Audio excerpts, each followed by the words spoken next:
வெகு நேரம் ஆகிவிட்டது. சீதை இன்னும் குடில் திரும்பவில்லை.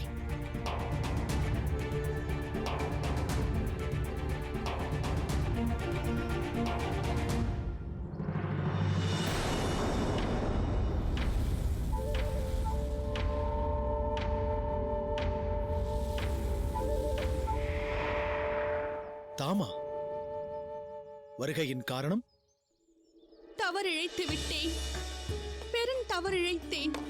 என்னுடைய நடவடிக்கைகள் தவறென்பதை உணர்ந்தேன். ஒரு நங்கைக்கு அச்செயல்கள் அழகு சேர்க்காது. ஆகையால் தம்மிடம் மன்னிப்பு கோர வந்தேன். மற்றொன்றையும் தம்மிடம் உரைக்கின்றேன்.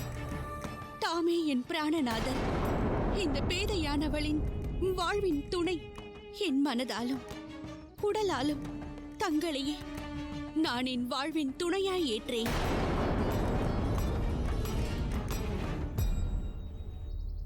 ஆனால் எனது வாழ்வில் தமக்கு ஸ்தலம் ஏதுமில்லை. தம்மிடம் ஒன்று வினவுகிறேன். தாம் என்னை நாடி வருவதன் உண்மையான உத்தேசம் என்ன? தாம் யாரெனும் தகவலை நான் அறிந்து கொண்டேன். தாம் லங்காதிபதியின் சகோதரி சூர்பனகை.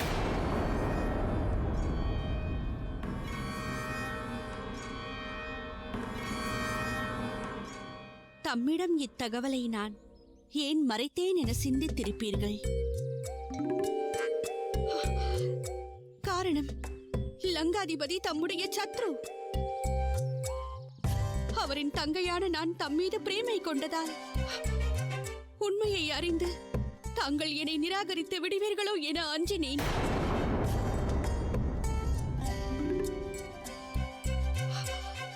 ஆனால் உண்மை யாதெனில், என் தமையன் எனக்கும் சத்ருவாவார். என் நல்வாழ்வை அழித்தவர் அவர். என் வாழ்வின் பூரணத்துவம் தம்மிடம் இருப்பதாய் உணர்கிறேன். ஆகையால் தம்மிடம் சரணடைய விழைகிறேன். நான் நன்கறிவேன் தாம் விவாகம் புரிந்தவர். இருப்பினும் என்னை மற்றொரு தாரமாய் ஏற்று என் மனபாரம் போக்குங்கள். சந்நியாசியே, இப்பேதையை ஏற்பீர்களாக. தம் நிழலாக வாழ்ந்து நான் தமக்கு சேவைகள் புரிவேன். லங்கேசனை வீழ்த்துவதற்கும் தமக்கு நான் துணையாக நிற்பேன்.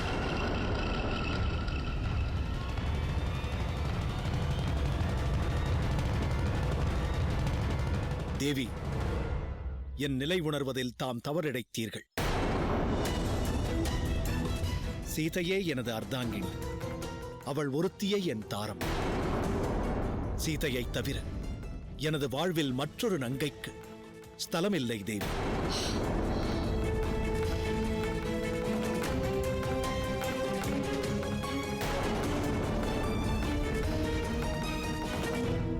இனி நான் ஆற்றுவது யாது? அதையாவது கூறுங்கள்.